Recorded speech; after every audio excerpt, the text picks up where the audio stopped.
మాకెవ్వరికి తెలియని కొన్ని సీక్రెట్స్ చెప్పాలి వాసంతి గురించి. Actually I was waiting for this. ఈ క్వశ్చన్ అడుగుతామని చెప్తా. మ్మ్. గలీజ్గా ఉర్లుతుంది. ఉర్లిందని అంటే నేను భయపడతా. ఆపోజిట్ ఆంటీ వాళ్ళు ఇల్లు ఉంటారు, ప్లీజ్ దండ పెడతా, ప్లీజ్ ప్లీజ్ ఇట్లా అంట. ఇది నమ్మను నేను. అడగండి ఒకసారి. పెద్ద speaker 1 pin 2 pin 2 pin speaker. అన్నా సరే ఒకసారి యాక్ట్ చేసి చూపించి వాసంతి ఎలా బిహేవ్ చేస్తుందో. ఏ పనినైనా ప్రొఫెషనల్ గా పనిచేసే వాళ్ళు కావాలా? మీకు దగ్గరలో ఉన్న ఎక్స్పర్ట్స్ తో వెంటనే కనెక్ట్ అవ్వండి. ఇప్పుడే టాక్ యాప్ ని డౌన్లోడ్ చేసుకోండి.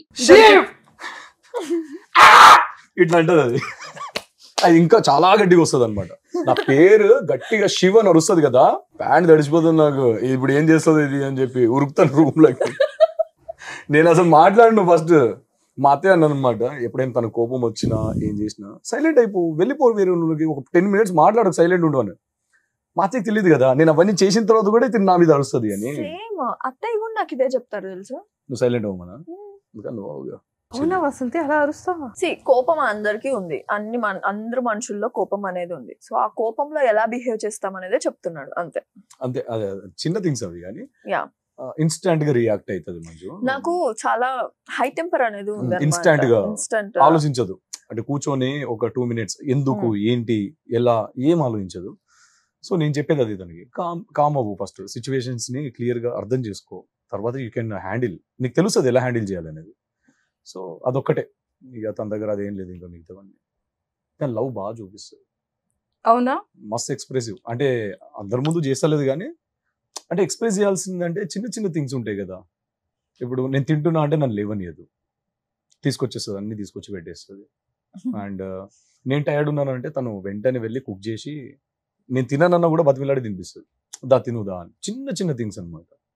నన్ను ఎవరైనా ఒక మాట అంటే తీసుకోదు, పొసెసివ్ అస్సలు తీసుకోదు. అంటే అట్లా కాదు, ఎవరైనా ఇప్పుడు ఫ్రెండ్స్ అన్నా కూడా ఫీల్ అవుతుంది, బాగా ఫీల్ అవుతుంది. నాకనే ఎక్కువ ఫీల్ అవుతుంది, జస్ట్ లైక్ మీ. అన్న గురించి చెప్పాలంటే చాలా ఉంది. సో ఏవైతే చిన్న చిన్న థింగ్స్ అని అన్నాడు కదా, సో ఒక అమ్మాయికి కావాల్సింది ఆ చిన్న చిన్న థింగ్స్. ఆ చిన్న చిన్న థింగ్స్ కే పడిపోతాం. పెద్దవి ఏవి పెద్ద పెద్ద గిఫ్ట్స్ ఏమి అవసరం లేదు. చిన్నది తినిపించడం, కేరింగ్ చేయడం, and quality of time. Yes exactly. అది ఇవి చిన్న చిన్నవి నేను ఎక్స్పెక్ట్ చేయాల్సిన అవసరం లేదు, ఇమీడియట్ వాడే చేసిస్తాడు. సో అది నాకు చాలా బాగా నచ్చుతుంది యాక్చువల్లీ. ఎవరి అంటే ఎలా పిలుచుకుంటారు ఇద్దరు? బేబీ అంటే నా పేరు పవన్ కళ్యాణ్, కాకపోతే కళ్యాణ్ శివన్ మార్చుకుందాం అనుకున్నాను స్క్రీన్ నేమ్ వచ్చేసి. సో సో పవన్ కళ్యాణ్ శివ్ అనేది పెట్టేసుకున్నాను. ఇక శివ భక్తుడిని కాబట్టి, చాలా పెద్ద భక్తుడిని. Very good. అలా తను శివ్ అని పిలుస్తుంది. శివ్ బేబీ. కోపంలో మాత్రం ఇద్దరం పేర్లు పెట్టి మేము పేర్లు పెట్టి పిలుచుకున్నామంటే ఇద్దరు కోపంలో ఎక్కడో హర్ట్ అయినాం. ఇక వసంతి అన్నానంటే ఇక నేను తన మీద కోపంతున్నా. అట్లా పవన్ కళ్యాణ్ అన్నా అంటే చెప్పు వసంతి అంట, చెప్పు పవన్ కళ్యాణ్ అంటారు. లేదంటే నార్మల్ బేబీ బేబీ అంతే. సో వాసంతి ఫేవరెట్ ఫుడ్ ఏంటన్నా? తనకు నేను చేసే ముద్దపప్పు ఆవకాయ ఇష్టం. యాక్చువల్లీ ఘీ ముద్దపప్పు ఆవకాయ. పాపం తనకి తెలియదు, బట్ యూట్యూబ్ లో చూసి తిన స్టైల్ రెసిపీలో చేసిస్తాడు. Next level. అంటే నేను రిఫరెన్సెస్ కి 1-2 చూస్తాను అంతే, దాని తర్వాత మిగతావన్నీ like cooking is the main part. Serious నా ఇంట్లో చిన్న చిన్న థింగ్స్ అంటాను. నేను ఎప్పుడైనా 3 పూటలు గ్యాస్ ఆన్ ఉంటుంది మా ఇంట్లో. షూటింగ్స్ కి వెళ్తే నేను చిన్న చిన్న థింగ్స్, మా పాప నైట్ షిఫ్ట్స్ చేస్తాడు. సో మార్నింగ్ నాకు బ్రేక్ఫాస్ట్ చేసి లెటర్ లో బేబీ హ్యావ్ ఇట్ అని చెప్పి బాక్స్ పెట్టి నాకు తను పడుకుంటాడు. మళ్ళీ నేను మార్నింగ్ లేసి అది తీసుకొని వెళ్తాను షూటింగ్ కి. సో అలా బాక్స్ ప్రిపేర్ చేస్తాడు నాకు. ఎందుకంటే ప్రొడక్షన్ ఫుడ్ నేను టిఫిన్ తినను, లంచ్ చేస్తాను. తనకు తెలుసు అది. సో ఏదో ఒకటి బ్రెడ్ అయినా ఉప్మా అయినా ఏదో ఒకటి హీల్ ప్రిపేర్ అండ్ ఒక లెటర్ రాసి క్యూట్ గా వర్క్ చేసిన తర్వాత 5 o'clock కి లాగౌట్ చేసి పడుకుంటాడు.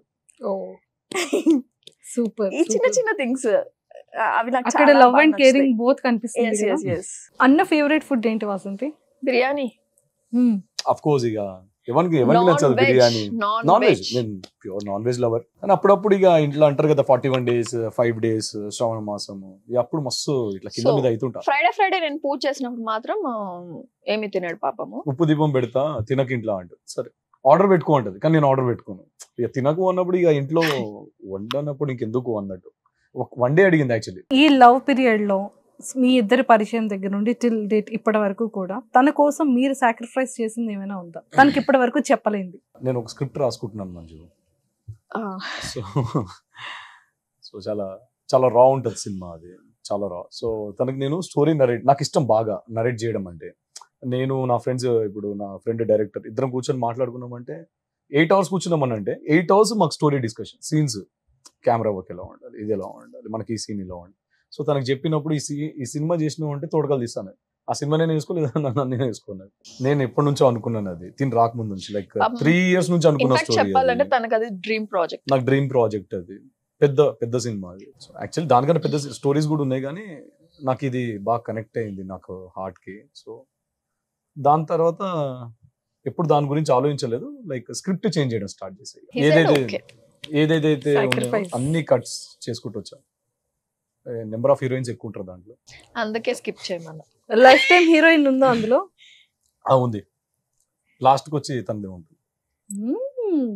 అంటే చాలా మోడిఫికేషన్స్ ఉన్నాయిలేండి, అది రియల్ స్టోరీ ఏం కాదు, అది అంతా స్క్రిప్టెడ్, అలా వెళ్ళిపోతుంది అంతే. దాంట్లో తిన లైఫ్ లో జరిగినవి కొద్దిగా యాడ్ చేసుకున్నాడు, which he want to show to అంటే నా లవ్ లైఫ్ తనతో ఏదైతే ఉందో నేను అది దాంట్లో యాడ్ చేసుకుందాం అనుకుంటున్నాను. యాడ్ చేసుకున్నాడు. సో అది నాకెందుకు అంత మందితో అంటే ఓకే, తను స్క్రిప్ట్ వైజ్ చూసాడు, నేను ఒక వైఫ్ లాగా చూసాడు అనమాట.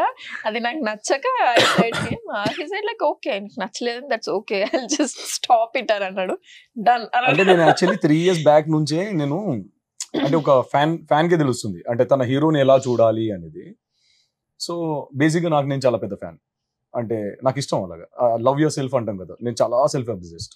నేను అద్దం ముందు కూర్చొని ఎంతసేపు అయినా మాట్లాడుకుంటా. I talk to my self instead of talking to anyone. నేను నాతో డిస్కస్ చేస్తుండే. నాకు మస్తు స్టేజ్ ఫియర్ ఉంటుండే.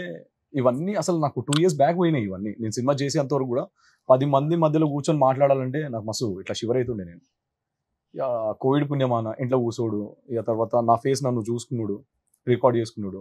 ఫస్ట్ నన్ను నేనే యాక్సెప్ట్ చేయాలి. సో లైక్ స్లోగా జరిగింది. దాని తర్వాత నాకు మూవీస్ అండ్ ఆల్ ఇవన్నీ వచ్చాయి. నేను మస్తు భయపడుతుండే షూట్ అండ్ ఆల్. ఒక 200-300 crowd మధ్యలో ఫైట్ సీన్ చేయాలా, ఇవన్నీ నాకు చాలా కష్టంగా అనిపించింది. సెకండ్ మూవీ నాకు అలా లేకుండా చాలా ఈజీగా వెళ్ళిపోయింది. లైక్ 1000 people crowd లో కూడా నేను చాలా ఈజీగా చేసేసాను. దాని తర్వాత ఇక వసంతి వచ్చినాక తనకి నా లైఫ్ స్టోరీ ఇదంతా చెప్పిన, అంటే నేను రాసుకున్న స్టోరీ చెప్పిన, ఇట్లా అనుకుంటున్నాను, నా హీరో ఇలా ఉండాలనుకుంటున్నాను అని. ఇంత రా ఉంటుంది, కాకపోతే ప్రతి దానికి ఒక మీనింగ్ ఉంటుంది. ఎందుకు అలా ఉన్నాడు ఏంటి, సీన్ టు సీన్ చెప్తాను అనమాట. ఈ సీన్ ఎందుకు, నైట్లో ఎందుకు, డేలో ఎందుకు సీన్ అని. తను వినదు, అందుకే నేను వసంతి దగ్గర డిస్కస్ చేయను. మొత్తం ఆల్మోస్ట్ నేను అనుకున్నది 90% ట్రిమ్ చేసేసి 10% పెట్టేసి సెకండ్ హాఫ్ మా ఇద్దరిది పెడదాం అని చెప్పేసి ఫిక్స్ అయినా. ఇక it's been like more than 10 months మేము ఆ స్క్రిప్ట్ మీద కూర్చున్నాము, ఇంకా కంప్లీట్ కాలేదు. ఇక అంటే ఆఫ్టర్ మ్యారేజ్ తర్వాత కొంతమంది రూల్స్ పెట్టుకుంటారు. ఎగ్జాక్ట్లీ, నువ్వు ఇలా ఉండాలి, అలా ఉండాలి. ఇప్పటి వరకు అది వేరే లైఫ్, ఇది వేరే లైఫ్. ఇప్పుడు మన ఇద్దరం ఒకటి అవ్వబోతున్నాం, మన లైఫ్ ని ఇలా బిల్డ్ చేసుకోవాలి, మన కెరీర్ ఇలా ఉండాలి, ప్లానింగ్ అది ఇది ఉంటుంది. తను చూస్తే యాక్ట్రెస్, మీరు చూస్తే సాఫ్ట్వేర్ కదా. అంటే లైక్ మీరిద్దరు ఏమైనా ఒక బౌండరీస్ అంటే లైక్ ఏదైనా పెట్టుకున్నారా, రూల్స్ కానీ అలాంటిది ఏదైనా ఉందా? లేదంటే ఇప్పుడంతా కూడా ఒకప్పుడు ఒక మాట మీద కపుల్స్ ఉండేవాళ్ళు, ఇప్పుడంతా నీ లైఫ్ నీకు నచ్చినట్టుగా నువ్వు ఉండు, నా లైఫ్ నేను నచ్చినట్టుగా ఉంటా, అలాంటప్పుడు పెళ్లి చేసుకోవద్దు ఫస్ట్. ఇలా ఉండకూడదు అనేది కూడా చాలా ఎక్కువ అయిపోయింది. ఈ విషయంలో ఒకటైతే జరుగుతుంది యాక్చువల్లీ. బిఫోర్ దట్ నేను సాఫ్ట్వేర్ అనే ముందు నేను కూడా యాక్టింగ్ సైడ్ ఉన్నాను. ఇప్పుడు ఇంకా సాఫ్ట్వేర్ అనేది నాకు ఒక పార్ట్ టైం లాంటిది. నేను వన్స్ దీంట్లో ఎస్టాబ్లిష్ అయినాక నేను I will definitely quit that job. నేను చేసేది కూడా తన కోసం, నా కోసం, మా కోసం. అంటే ఫర్దర్ గా నాకు ఎలాంటి ఇబ్బందులు ఉండకూడదు చిన్న చిన్న థింగ్స్ కి. కానీ మనల్ని మనం మెయింటైన్ చేసుకునేటట్టు, ఎవరి దగ్గరికి వెళ్ళి మన పేరెంట్స్ దగ్గర కానీ తన పేరెంట్స్ కానీ వీ షుడ్ నెవర్ అడుక్కోవద్దు. ఇట్లా చేయి అంటే అడుకోవడం ఇన్ ద సెన్స్ చేయి చాపకూడదు మనము. అంటే మా పేరెంట్స్ అలానే ఉన్నారు. సో దట్స్ ఇంకా. అండ్ బౌండరీస్ అంటే మేము ఇప్పటివరకు ఏం పెట్టుకోలేదు. లేదు కానీ ఇప్పటి వరకు పెట్టుకోలేదు. బట్ వన్ థింగ్, యాజ్ నేను టీవీ సైడ్, సో తిను అప్కమింగ్ ఇండస్ట్రీ సైడ్, సో తనది ఇంకా ఏమీ రిలీజ్ కాలేదు కదా. సో ఈ పొజిషన్ లో నేనున్నా కూడా, so I don't want to come to TV అని ఫస్ట్ స్టార్టింగ్ నేను ఇలాగే ఉండేదాన్ని. సో టీవీకి రావాలంటే 10 సార్లుగా 2 years నేను కూర్చొని నేర్చేదాన్ని. సీరియస్, తనకు కూడా నేను చెప్పలేదు ఇంతవరకు. బట్ ఇదే తిను కూడా ఫేస్ చేశాడు అనమాట ఇప్పుడు. సో నేను ఎక్కడైనా షోస్ కి, చాలా డాన్స్ షోస్ మా ఇద్దరికి ఆఫర్స్ వచ్చాయి, డాన్స్ షోస్ చేయమని చెప్పి, చాలా interviews and you know TV shows చాలా మంది ఇన్వైట్ చేశారు మమ్మల్ని. సో ఇక్కడ ఏంటంటే నాకు I want to take him, but తినేంటంటే ప్లీజ్ అర్థం చేసుకో, నేను ఇంకా రాలేదు కదా, ఎస్టాబ్లిష్ అవ్వలేదు కదా, రావడమే టీవీకి ఎందుకని నేను అర్థం చేసుకున్నాను దాన్ని. So okay okay Sankranti event చేసే చాలు, ఇంక నేను అడగను, నిన్ను ఫోర్స్ చేయను అని నేను అన్నాను. సో నా కోసం పాపం వచ్చి చేశాడు. సో తెలియకపోయినా పేషెన్స్, టీవీ షోస్ అంటే తెలుసు కదా, మార్నింగ్ వెళ్తే నైట్ కూర్చుంటాం, మొత్తం కూర్చున్నాడు తెలుసు అసలు నాతో. సో అదొకటి, నీ కోసం వచ్చి చేస్తానని చెప్పి. ఆయన ఇంటర్వ్యూస్ ఎవరైనా అడిగినా కూడా సరే నీ కోసం వచ్చి చేస్తానంతే, సో ఇది ఎఫెక్ట్ కాకుండా ఉంటే చాలు నాకు అన్నట్టు ఆలోచిస్తాడు తను. సో అందుకే నేను ఎక్కడా కూడా తనని ఫోర్స్ చేయను అనమాట. తన ఇది తనకి ఇచ్చేసాను. నేనైతే అయిపోయింది అంత, ఇప్పుడు వచ్చేసి టీవీ దాకా కూర్చున్నా లాస్ట్, అదే ఎండ్, ఇంకేం లేదు మన ఇండస్ట్రీలో, టీవీనే ఎండ్ మనకి. సో తనకి ఇంకా 2 years 3 years నేను వదిలేద్దాము అని నేను అనుకున్నాను. సో ఇదొక్క థింగ్ అయితే మా ఇద్దరి మధ్య నడుస్తుంది. నేను అర్థం చేసుకున్నాను. సో ఎవ్రీథింగ్ విల్ బి ఇప్పుడు ఫోర్స్ చేయలేదు కానీ I was not prepared. That's not my cup of tea. అంటే మనం ప్రిపేర్ లేని దానికోసం మనం వెళ్తే I know how it hurts. ఇప్పుడు నాకు సాఫ్ట్వేర్ చేయాలని నాకు అసలు ఉండదు. కొన్నిసార్లు ఎలా ఉంటుందంటే ల్యాప్టాప్ తీసి గట్టిగా పీసెస్ పగిలేదాకా కొట్టాలనిపిస్తుంది. తప్పదు. అదేంటంటే అదే నా ఫుడ్ ఇప్పుడు సాఫ్ట్వేర్. ఇక దాన్ని నేను అలా చేయలేను. ఇక సో నేను షోస్కి టీవీ ఈ ఛానల్స్ అంటే దేన్ని నేను తక్కువ చేయను. ఎవ్రీథింగ్ ఈజ్ వాళ్ళ ఫీల్డ్లో అది తోపు. ఇప్పుడు నేను ఎప్పుడు చిన్నప్పటికి వెళ్ళి నేను అనుకున్నది ఏంటంటే నాకు యాక్టింగ్ ఇష్టం, నాకు సినిమానే కావాలి. సినిమా అంటే మళ్ళీ నాకు ఎట్లా అంటే థియేటరే కావాలి.